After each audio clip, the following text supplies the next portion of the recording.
Ok. Então vamos ir da onde a gente parou, né? Eu acabei de abrir o livro agora. Vou pegar aqui o meu lapisinho. Você pega aí o seu lápis, se você quiser anotar, né? Ou quem sabe você tá lendo pelo PDF, que eu vou deixar na descrição desse vídeo. Lembrando que essa leitura conjunta, eu leio trechos e vou comentando, porque pra mim leitura é uma coisa conjunta e também é tipo uma fofoca. Então a gente vai compartilhando histórias e fofocas através da leitura, mas são fofocas positivas, obviamente. Então, vamos lá. Na última leitura a gente pesquisou sobre epicurismo, né? Porque a gente viu que o Bernardo Soares, ele está se descrevendo aqui como uma pessoa que não acredita em Deus, quer dizer, não é que não acredita em Deus, mas ele não tem uma vida religiosa e ele também não quer se apegar ou sei lá, adorar a humanidade, que é o que ele diz que os jovens da época dele estão fazendo. É um momento histórico que ele está analisando aqui no início desse diário dele. Então, a gente parou aqui numa frase. Tô vendo aqui o meu cabelo através da câmera, que tem uma parte aqui que tá, né? Mas vamos lá. Grande crepúsculo de erudição sentida. Tá, eu vou começar a partir dessa parte aqui. Eu tô na página 17 aqui do meu livro, tá, pessoal? Deixa eu até aumentar aqui pra vocês verem. Tô na página 17 do meu livro. Eu vou começar aqui a partir dessa frase aqui. Não tomando nada a sério. Então, procurem aí onde é que tá no livro de vocês e vamos ler. Não tomando nada a sério, nem considerando que nos fosse dada por certa outra realidade que não as nossas sensações, nelas nos abrigamos e a elas exploramos como a grandes países desconhecidos. Tá. Eu tô falando um pouquinho mais, com mais ênfase, pra a gente poder enxergar aqui e tentar ver qual o tom da fala dele. Porque uma coisa interessante de lembrar pra vocês, eu falei isso nos vários vídeos que eu fiz aqui com o Fernando Pessoa, mas o ponto principal é que a linguagem dele é poética. Ele, apesar do livro, né, se vocês verem aqui, ó, é tudo escrito em parágrafos, não em versos como um poema. Apesar disso, a linguagem dele é poética. A gente chama esse estilo de escrita, a gente chama de prosa poética, ou poesia poema em prosa ou prosa poética, né? Então ele tem muito essa característica, né, de usar as funções poéticas num formato de prosa, que é justamente esse formato de parágrafos ao invés de versos, tá? Isso é muito interessante porque ele faz isso de uma maneira muito livre, né? Justamente por ele escapar de convenções literárias da sua época, né? Então, a escrita dele é bem mais, vamos dizer assim, mais desregrada, mas não deixa de ser menos bonita por isso, certo? Então, existem vários tipos de escrita poética, isso é importante você saber. E o Fernando Pessoa e o Bernardo Soares, que é o autor desse diário, né, o heterônimo do Fernando Pessoa, ele está usando aqui de uma linguagem bem poética, né? Então, ele parece que ele está me dizendo aqui que ele não está tomando... que ele diz que esse pessoal da decadência, esses jovens como ele, essas pessoas da decadência, eles não tomam nada a sério. Então, a realidade para eles, pelo que pelo que eu entendi essa minha interpretação, né? É importante dizer que eu vou fazendo meus comentários com base na minha interpretação pessoal, e eu justamente deixo o chat aberto para vocês, os comentários também, para quem vê o vídeo depois, para vocês comentarem as suas interpretações sobre esse trecho, tá? Sobre os trechos que eu leio. Então, pelo que ele está dizendo aqui, tudo que existe na realidade, na verdade, são nossas sensações. Tudo que a gente sente é realidade, né? Não existe realidade fora das nossas sensações, porque a gente sempre está dentro da gente. A gente não consegue sair né? A não ser que você acredite em possessão, alguma coisa assim, mas a princípio a gente não consegue sair do nosso corpo, né? Ele está explicando aqui. Então a gente nos abriga das emoções e exploramos as emoções como grandes países, como se fossem grandes países desconhecidos. Ok. E a próxima frase, vamos continuar. Próxima frase. E se nos empregamos assiduamente, não só na contemplação estética, mas também na expressão dos seus modos e resultados, é que a prosa ou o verso que escrevemos, destituídos de vontade de querer convencer o alheio entendimento ou mover a alheia vontade, é que apenas, como falar alto de quem lê, feito para dar plena objetividade ao prazer subjetivo da leitura. Tá? Então ele está dizendo que essas pessoas como ele não têm vontade de convencer ninguém escrevendo. Ele acho que está meio que colocando seus motivos para publicar ou escrever esse livro, né? Então eles não têm vontade de convencer ninguém, nem de mover a vontade de ninguém através desse livro, né? Então se você foi por acaso convencido pelo Bernardo Soares em alguma coisa, saiba que não era a intenção dele, né? Não era a intenção do autor convencer. E a intenção dele é apenas, tá? E é legal que ele já falou, é que a prosa ou o verso que escrevemos, ou seja, ele está falando de pessoas que escrevem como ele, sejam pessoas poetas, sejam pessoas que escrevem prosa, ou seja, o que é prosa? É a narrativa que o foco é enredo. Por exemplo, Harry Potter, tá? O Harry Potter, o foco é o enredo, enquanto que um poema de Drummond de Andrade, ele é colocado em versos e o foco é mais na leitura, no ritmo, na mensagem, mas também no ritmo, né? Então tem essa diferença, né, entre essas duas formas, né? Interessante, tá? Então ele está falando que nós, escritores, que fazemos parte dessa decadência, né? Que estamos na decadência, a gente não tem intenção de convencer ninguém, tá? Sabemos bem que toda a obra tem que ser imperfeita. Sabemos bem que toda obra tem que ser imperfeita e que a menos segura das nossas contemplações estéticas será a daquilo que escrevemos. Interessante, tá? Então ele está admitindo que toda obra é imperfeita, inclusive o livro do Desassossego que estamos lendo. Então, interessante.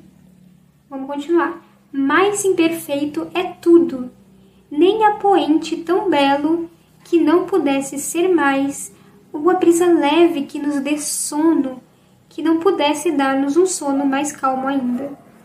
E assim, contempladores iguais das montanhas e das estátuas, gozamos dos dias como os livros, sonhando tudo, sobretudo para o converter na nossa íntima substância. Faremos também descrições e análises, que uma vez feitas, passarão a ser coisas alheias, que podemos gozar como se viessem na tarde. Vale lembrar que esse livro ele é escrito no português de Portugal, tá? Eu não estou numa versão traduzida nem nada. Então vão ter palavras e expressões aqui que são expressões portuguesas, tá? Mas dá para entender, a maioria delas dá para entender, né? O livro ele é 99% entendível para o público do Brasil. Ok. Segunda coisa é que ele está explicando como que esses escritores, como eles são, né? Ele chama eles de contempladores iguais das montanhas e das estátuas, ou seja, eles contemplam da mesma maneira uma montanha e uma estátua. Interessante que ele fala, a gente aproveita os dias como os livros, tal qual os livros, sonhando tudo, sobretudo para o converter na nossa íntima substância. Faremos também descrições e análises, e realmente no livro do Desassossego a gente tem muitas análises e descrições do momento histórico e da sociedade como um todo, seja da política, seja da economia, do amor, de tudo. Então, tá, vamos continuar. No próxima frase, não é este o conceito dos pessimistas, como aquele de Vigne, para quem a vida é uma cadeia, onde ele tecia palha para se distrair. Vigny, eu acho que deve ser algum filósofo. Vamos ver. Vigny é um poeta francês, Alfred de Vigny. Estou pesquisando aqui no Google porque eu não sei de tudo. Alfred de Vigny, é a primeira vez que eu ouço sobre ele, gente. Primeira vez. Foi um poeta romântico francês. Pelo que parece que o Bernardo Soares está falando aqui, é que esse tal poeta francês, ele era pessimista. Interessante, apesar dele ser da época romântica. Interessante. Novelista e dramaturgo, talvez seja esse. Vou entrar aqui na Wikipédia, que não é a fonte de informação mais confiável do mundo, mas dá pra gente ver um resuminho dele, né? Porque a gente não vai se aprofundar nisso hoje, talvez algum dia. Interessante. Tá. De qualquer forma, ele tá falando que ele é um pessimista, que pro Vigny a vida é uma cadeia, onde ele tecia palha para se distrair. Aí, na próxima frase, ser pessimista é tomar qualquer coisa como trágico. E essa atitude é um exagero e um incômodo. Não temos, é certo, um conceito de valia que apliquemos à obra que produzimos. Então, o Bernardo Soares, o que ele está fazendo aqui? Ele está distanciando as pessoas como ele, que estão na decadência, que ele chamou de decadência. Ele tá tentando diferenciar essas pessoas das pessoas pessimistas, tá? Ele tá falando, a gente não é como eles. Porque ele explicou um pouquinho aqui com a maneira como ele pensa, mas ele falou, a gente não é pessimista como o Vigny, tá? Ser pessimista é tomar qualquer coisa como trágico. E ele diz que isso é um exagero e um incômodo. Não temos, é certo? Então ele tá falando que a obra que, tipo assim, as pessoas como ele produzem obras, mas não colocam valor nas obras que eles produzem, tá? Tipo, uma moral, eles não colocam coisas assim. Vamos continuar. Produzimos-la, é certo, para nos distrair. Porém, não como preso que tece Peraí, deixa eu virar a página. Que tece a palha para se distrair do destino, senão da menina que borda almofadas para se distrair, sem mais nada. Entendi. Então ele tá falando, a gente é como a menina que borda almofadas, dando um exemplo, a gente é uma menina que borda almofadas para se distrair, não porque a vida, não para se distrair do destino, mas para se distrair apenas. Então ele tá falando, eu escrevo para me distrair. Ponto. Eu escrevo porque eu não tenho mais nada pra fazer, eu escrevo pra me distrair. Não quero convencer ninguém, não tenho propósitos grandes, sei que a minha obra é imperfeita, né? Nunca vou ser um grandioso da vida, mas estou aqui. Bem interessante. Considero a vida uma estalagem onde tenho que me demorar até que chegue a diligência do abismo. Não sei onde ela me levará, porque não sei nada. Real. Poderia considerar essa estalagem uma prisão, porque estou compelido a aguardar nela. Poderia considerá-la um lugar de sociáveis, porque aqui me encontro com outros. Não sou, porém, nem impaciente, nem comum. Deixo ao que são os que se fecham no quarto, deitados moles na cama, onde esperam sem sono. Deixo ao que fazem os que conversam nas salas, onde as músicas e as vozes chegam cômodas até mim. Sento-me à porta e embebedo meus olhos e ouvidos nas cores e nos sons da paisagem, e canto lento, para mim só, vagos cantos que compõem enquanto espero. Ele tá fazendo essa metáfora, a vida como se fosse uma estalagem. E olha aqui mais um elemento poético. Metáfora é um recurso poético muito usado na poesia. Então, tá vendo como ele usa aqui de uma maneira muito interessante. Então, ele tá dizendo que a vida é como uma estalagem. E ele tá falando, eu não sou, mas ao contrário do que as pessoas pensam, eu não vejo essa estalagem como uma prisão só porque eu não consigo sair dela. E também não vejo nela um lugar de sociabilidade só porque eu posso me encontrar com os outros.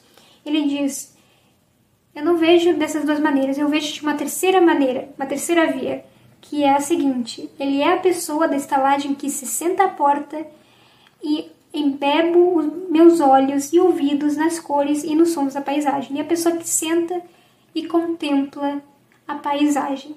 Então ele não está nem se sentindo agoniado de estar na vida, nem se sentindo feliz, né? Não é otimismo, não é pessimista, é uma contemplação, né? Uma contemplação, eu diria quase... tem uma filosofia hoje que está muito na moda, que tem a ver com tu não se preocupar tanto com as coisas. Não é exatamente assim, né? É mais complexo que isso. Estoicismo. É quase como um estoicismo, eu diria. Mas quase. Tá? Então a gente fica aqui por hoje, pessoal, tá? Espero que vocês tenham gostado. Me digam nos comentários a sua interpretação sobre esses trechos. E se você se encaixa, qual dessas pessoas você é? Você é o pessimista? Você é a pessoa que enxerga a estalagem, no caso a vida, como uma prisão? Ou você enxerga como um lugar de sociáveis? Ou você enxerga nessa terceira visão, como uma contemplação, enquanto espera o abismo, né? Me digam o que vocês acham e se vocês também estão gostando dessas leituras conjuntas. É muito importante ter o feedback. E curtem para mim me motivar também a fazer mais. Certo? Vejo vocês na próxima leitura conjunta. Bye, bye!